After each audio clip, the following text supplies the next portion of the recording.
first, because I saw some posts where you'd laid out concerns about the new vaccine policy. Can you explain why you believe that these changes are not a good idea? And then we'll have Dr. Bagai, who thinks very strongly that we're actually taking a step in the right direction, explain why he feels the opposite. But let's go across first to Dr. Vinay Aggarwal to lay out what you think of the time period between jab 1 and 2 being increased from the previous 4 to 6 weeks to now finally between 12 to 16 weeks. I personally feel that this is totally a policy mess which has been made by the government. See, if you see up to 30th April, everything was doing right. Whether the availability of vaccine was concerned, number of vaccinations were done, number of vaccination centers were there, everything was fine. It was going very well. But suddenly when they announced that 18 to 45 years vaccination, and rather a universal vaccination program, they were not prepared for it at all.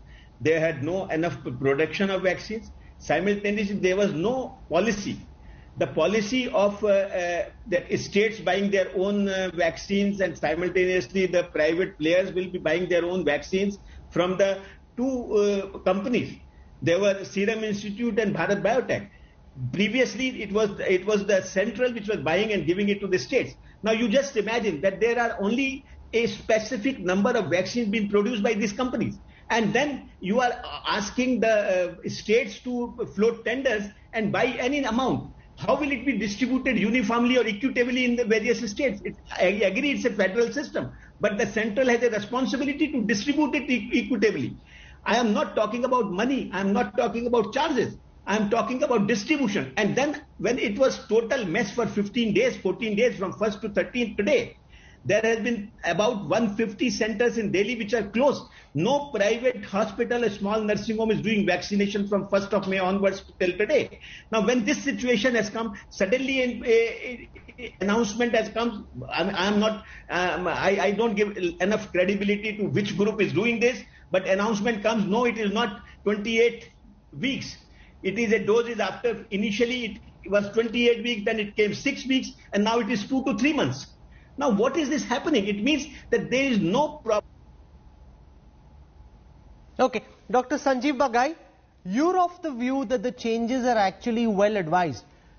Now, the question I have is this. When I spoke to scientists at the Jenner Institute at the Oxford University before we rolled out our first vaccine, and when I spoke to the manufacturers at Serum, they, even before we announced 4 to 6 weeks, had said that the gap between the two doses should be 3 months because that demonstrates maximum efficacy. Now, we knew that earlier. We didn't listen to what they were saying then. However, now that the vaccine policy is being so heavily criticized, we've come to the conclusion that what was being said in early March is actually what we now want to do. How is this okay? Why are you backing this new policy? Dr. Bagai, please explain. Okay, just allow me 2 minutes flat and let me put some basics first.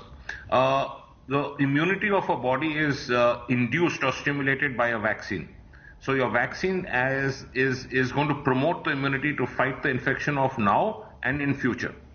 Your immunity has 4 different types. One is a B cell which produces antibodies, T cells which is your cell-mediated immunity, your innate immunity, what you're born with, and your adaptive immunity as time goes on, how you modulate your body to environmental stresses and pollution and other things, and aging.